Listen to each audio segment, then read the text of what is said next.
দার্জিলিংয়ের মোমো যারা একবার খেয়েছে তাদের কাছে কোনো দোকানেরই মোমো আর ঠিক সেই স্বাদের লাগে না। তাই আজ আমি তোমাদের দার্জিলিং স্টাইল চিকেন মোমো রেসিপিটা শেয়ার করব।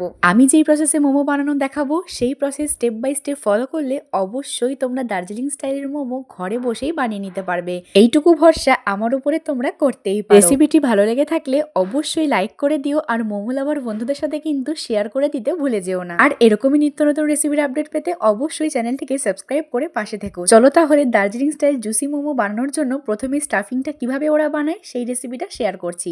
প্রথমেই আমি এখানে পেঁয়াজ রসুন লঙ্কা কুচি করে নিয়েছি আর মাংসটাকে কিন্তু একদম পেস্ট করে নিয়েছি। এবার এই পুরের মধ্যে আমি একে একে অ্যাড করে দেব গ্রেট করে নেওয়া আদা, গ্রেট করে নেওয়া গাজর আর অবশ্যই কিন্তু কাঁচা পেঁপেটা গ্রেট করে দিতে একদম ভুলো না, কারণ মোমো স্টাফিং এ চিকেন অথবা ভেজ যাই অ্যাড করো না কেন কাঁচা পেঁপেটা দিলেই কিন্তু মোমোটা ভীষণ জুসি হবে। আর পর্যাপ্ত পরিমাণে আমি এখানে বাটার দিয়েছি, স্বাদ অনুযায়ী লবণ আর সয়া সস দিয়ে খুব ভালো মতো মেখে রেখে দিচ্ছি। তোমরা চাইলে কিন্তু একটু আজিনামোটো দিতে পারো, ওরা কিন্তু আজিনামোটো দেয়, তবে আমি এখানে আজিনামোটো ছাড়াই মোমোটা বানিয়েছিলাম, তাতেও কিন্তু খেতে দুর্দান্ত হয়েছিল। একবার এই প্রসেসে অবশ্যই বানিও। এবার চলো মোমোর জন্য ময়দাটা মেখে নিই। মোমোর ময়দাটা মাখানোর জন্য তেল কিন্তু একেবারেই তোমরা দেবে না, শুধু ময়দা সামান্য লবণ আর জল দিয়ে ময়দাটাকে কিন্তু মেখে নেবে। না খুব শক্ত না খুব লুজ করে ময়দাটাকে মাখতে হবে। দেখে তো নিশ্চয়ই বুঝতে পারছো কতটা সফট আছে। এবার এখান থেকে ছোট্ট ছোট্ট করে লেচি কেটে আমি পাতলা রুটির মতো বেলে নিচ্ছি। যারা দার্জিলিংয়ের মোমো খেয়েছো তারা হয়তো আমার সাথে একমত হতে পারবে যে ওদের কিন্তু স্টাফিংটাও যেমন সুস্বাদু হয় তেমন কিন্তু শীতটাও প্রচণ্ড পাতলা হয়।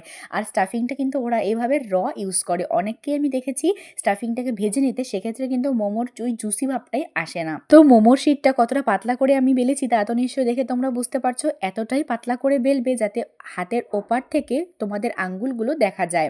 এবার সেটার মধ্যে পুরটা ঢুকিয়ে দিয়ে খুব ভালো মতো মুড়ে দিয়েছি।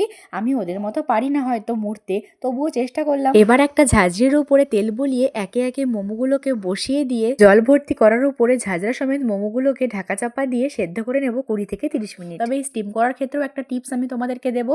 স্টিম প্রথমে করবে হাই হিটে 20-30 মিনিট, তারপর গ্যাসের আঁচ নিভিয়ে দিয়ে ওয়েট করবে ওই আধা ঘন্টার মতো, তারপরে আরও 10-15 মিনিট স্টিম করে নেবে। দেখবে এক্ষেত্রেও মোমোগুলো ভীষণ জুসি হয় এই টিপসটা ফলো করলে। আর এদিকে মোমোর চাটনিটা বানানোর জন্য আমি এদিকে টমেটো শুকনো লঙ্কা রসুনগুলোকে খুব ভালো মতো সেদ্ধ করে নিয়ে মিক্সার গ্রাইন্ডার জারের মধ্যে নিয়ে নিয়েছি। ঠান্ডা করে স্বাদ অনুযায়ী লবণ দিয়ে পেস্ট করে নিলেই একদম দার্জিলিং স্টাইলের মোমোর চাটনি তোমাদের একেবারে রেডি হয়ে যাবে। তবে সেদ্ধ করার ক্ষেত্রে টমেটো আর শুকনো লঙ্কাটা সবার প্রথমে দিলেও রসুনটা কিন্তু সবার শেষে দেবে, যাতে রসুনটা ওই 2 থেকে 3 সেকেন্ডের মতো সেদ্ধ হয়।